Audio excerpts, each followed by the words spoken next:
You ever feel like you're the extra in someone else's fantasy? Because that's exactly how I felt sitting on my own couch, watching my girlfriend twirl in a silk robe she bought with my card, in an apartment I pay for, while humming a tune from a spa she spent the entire day in. And she hasn't worked a single day since moving in. We had a deal. That's the part that keeps haunting me. A clear, spoken, not in my head deal. I just need to get out of my place, she said. Once I move in, I'll immediately start applying. I swear. Just need a reset. That was 4 months ago. And not only has she not applied to a single job, checkage created an entire lifestyle around not having one. I met Kendra at a tech mixer in downtown Chicago. She wasn't in tech. She was there with her cousin, who was. I just had a rough week, team layoffs, pressure from management, my landlord threatening rent hikes, and there she was. Blonde, sharp-tongued, impossibly confident in a red dress that looked like it belonged on a billboard. She asked me out. Said I looked like someone who needed trouble. I should have run. But instead, I laughed. And 3 months later, I let her move into my apartment because her lease ended and she didn't want to renew with her emotionally stunted roommate. Kendra came in with 2 large suitcases, a vanity mirror, and a plan to recenter her career path. By week 2, she'd transformed my minimalist studio into a Pinterest shrine to expensive self-care, velvet cushions, fake plants, Himalayan salt lamps, and a wine rack I didn't know how to fill. The first credit card charge was $4.189 Whole Foods and candles. The second, $3.17 just some essentials from Sephora. The fifth one, I didn't even bother checking. I was too busy working overtime to afford our rent. You're spoiling me, she said with a wink when I brought up the Sephora bag. I wasn't. At least not intentionally. I tried talking to her. 3 times. Any luck on job apps? I've been manifesting. You can't rush energy. Have you heard back from that recruiter friend of yours? I unfollowed her. Her vibe was off. Kendra, I'm not made of money. You work in tech, babe. It's not like you're broke. That last one made me clench my jaw so hard I thought I cracked a molar. It's not like I was rich. I worked in QA for a mid-level firm. Good pay, but not great. And certainly not enough to bankroll someone who treated my paycheck like a scratch-off ticket. But here's the real kicker. She started introducing me to people as her partner, dropping hints about our future house. And then dead serious said she was considering changing her last name preemptively to see how it feels. I laughed. She didn't. Things hit the fan the night I found out she blocked my mom. It was a Sunday night. I was loading up our joint Netflix, which she also gave her sister access to, by the way, when I saw a notification on my phone from my mom. MOM. Why did your girlfriend block me on Instagram? Did I do something wrong? I confronted Kendra immediately. Her answer? Your mom likes too many of your posts. It's kind of creepy. I needed to set a boundary. I stared at her like she'd just confessed to burying a body in our balcony planter. That's not a boundary, Kendra. That's insane. She rolled her eyes, sipped her green tea, and said, I'm protecting my peace. That was the same night she ordered a $68 sushi platter for herself because I had a hard day. Hard from what? Rearranging throw pillows? At that point, my friends started noticing. Marcus, my best friend from college, cornered me during our usual Friday night bar run. Dude, he said, she's turning you into a wallet. We used to split tabs. Now you act like ordering a beer is a financial risk. I laughed it off, but it stung. Then came the twist I never saw coming. Kendra's ex showed up. At my building. I was coming home from work and saw a guy tall, buzz-cut, way too confident leaning against the wall near the lobby. He looked like a personal trainer that charged $500 a session and judged your macros. You live here? He asked. I nodded, wary. I'm looking for Kendra. She told me she was staying here temporarily. My stomach dropped. They never broke up. Turns out Kendra had been stringing him along with promises to take a break to find herself. She told him she was living with a friend. She told me she'd blocked him. He pulled out his phone and showed me messages. Recent ones. Intimate ones. And worst of all, she sent from my couch. I didn't say anything. Just walked upstairs. She was lounging in one of my hoodies, texting, not a care in the world. I handed her my key. You're done here. She blinked. Excuse me. You have until tomorrow to pack your things.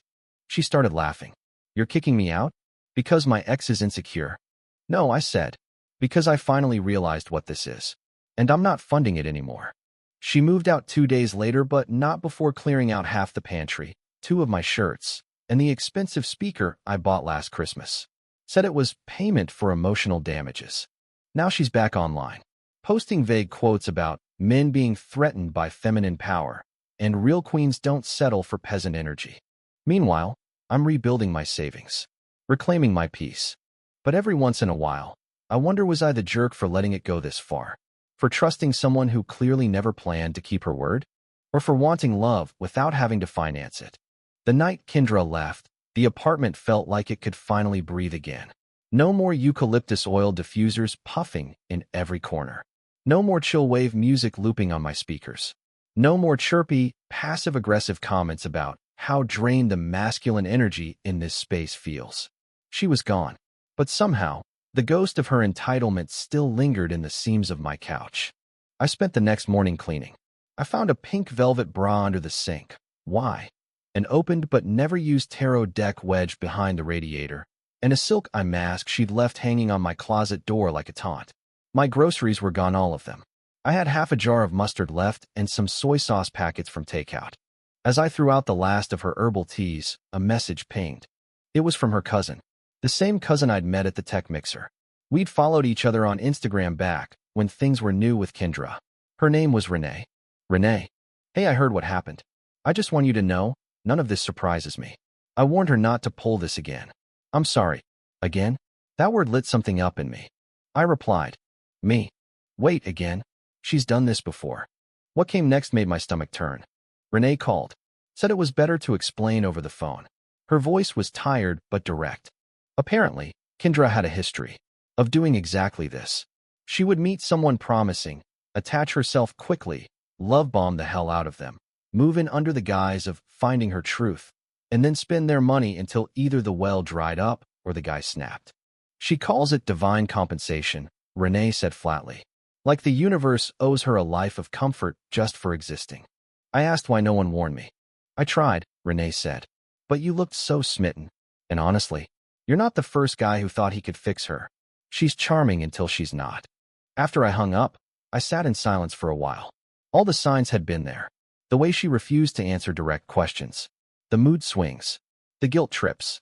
How she always turns small confrontations into these giant spiritual monologues about vibrations and alignment, and not lowering herself to scarcity mindsets.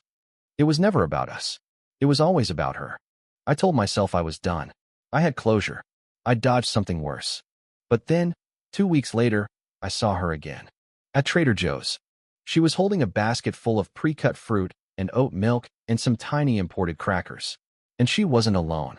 There was a guy with her beard, expensive coat, gold watch peeking out of his sleeve.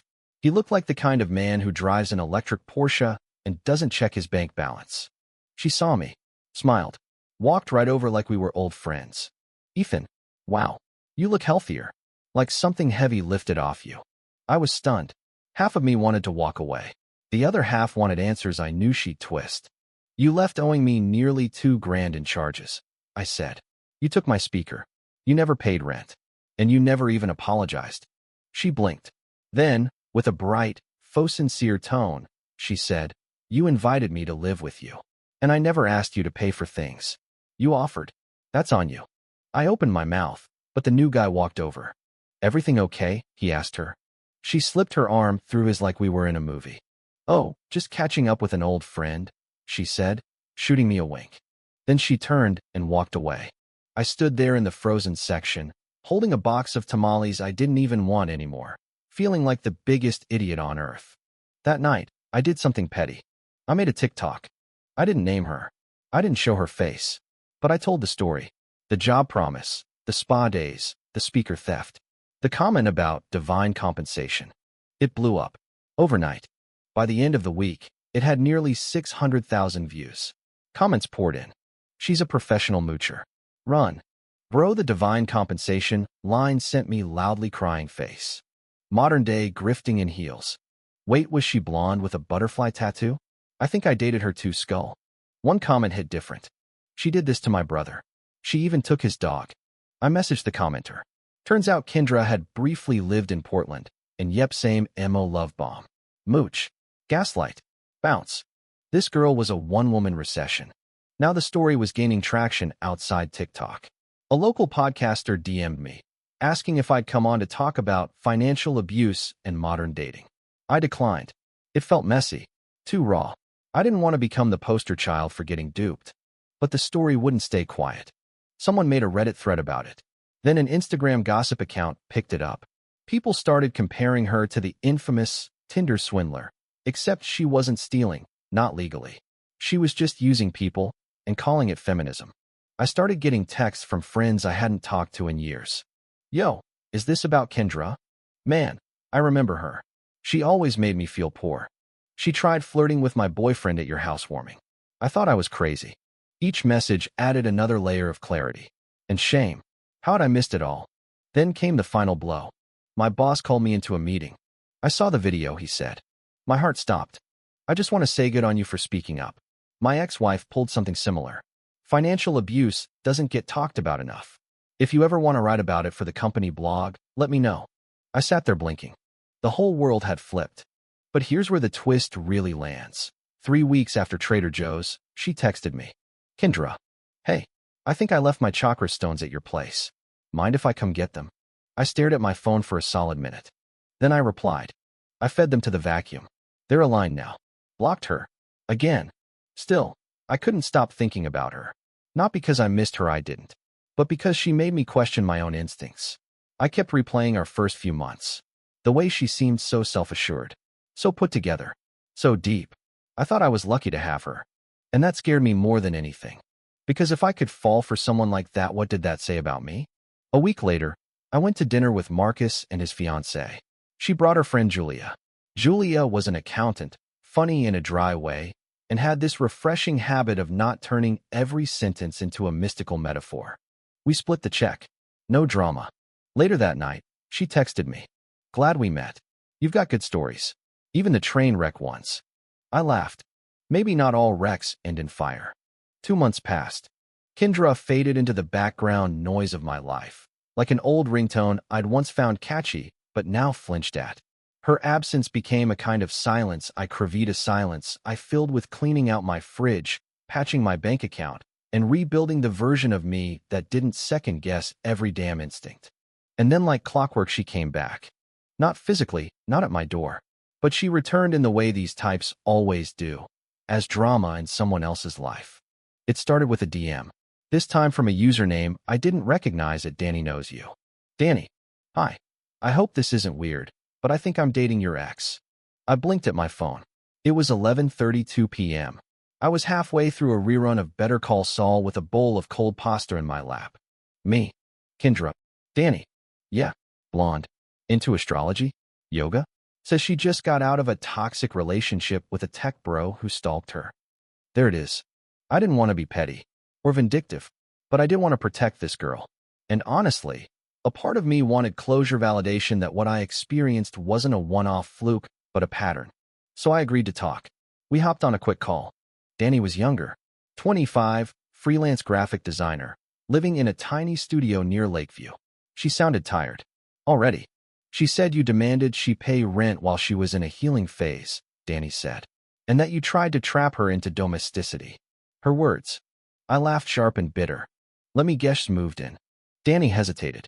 She's staying with me for now, just until her new place is ready. That's what she said. I almost felt bad. Look, Danny, you don't owe me anything. But if you ever feel like things aren't adding up, listen to that feeling. It took me 4 months and about $2,000 to stop ignoring mine. She thanked me. We hung up. I didn't expect to hear from her again. But 2 weeks later, she posted a story. A boomerang of her throwing Kendra's pink velvet robe out her window. The caption? Healing phase complete. It should have felt like vindication. But it didn't. Just sadness.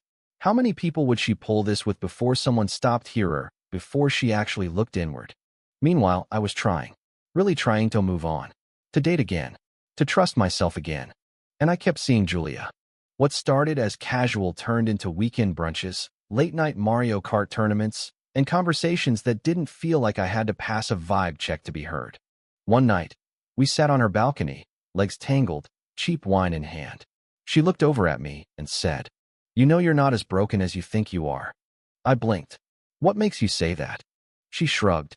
Broken people make broken choices. You didn't break, you learned. That's different. It was simple, but it hit me in the gut. Because she was right.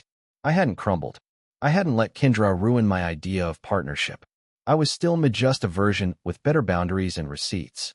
But the final twist? That came a month later. I got a call from HR. Ethan, do you have a moment? My stomach did a slow, uncertain roll. Sure, I said. There's a complaint filed against you from someone outside the company, they said, alleging you've been harassing and defaming them online. It mentions a TikTok. My blood ran cold. Kendra. Of course it was Kendra. I never named her, I said quickly. There's no identifying info. It's a personal story I shared anonymously. We're not accusing you of wrongdoing, they clarified.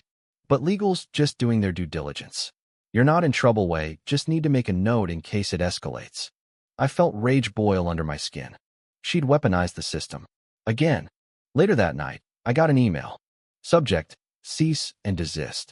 It was some template nonsense, likely from an online legal form, demanding I remove all slanderous material from public platforms and cease perpetuating false narratives about a private individual.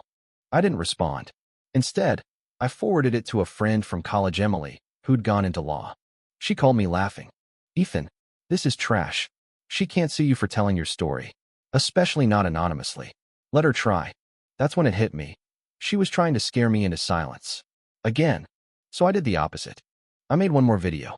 This time, not about her. About me. About what I learned. I talked about financial boundaries. About recognizing manipulation dressed up as romance. About how helping someone get back on their feet doesn't mean becoming their foundation. And it resonated. Hard. People flooded the comments with their own stories, partners who drained their accounts, claimed healing while they freeloaded, treated love like a subscription service. Some even called it educational. I wasn't some bitter ex anymore.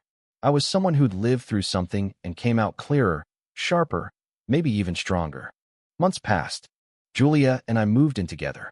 Carefully, gradually, with full transparency, a shared budget doc, and a mutual agreement that if anyone bought a $68 sushi platter, they better be ready to share it.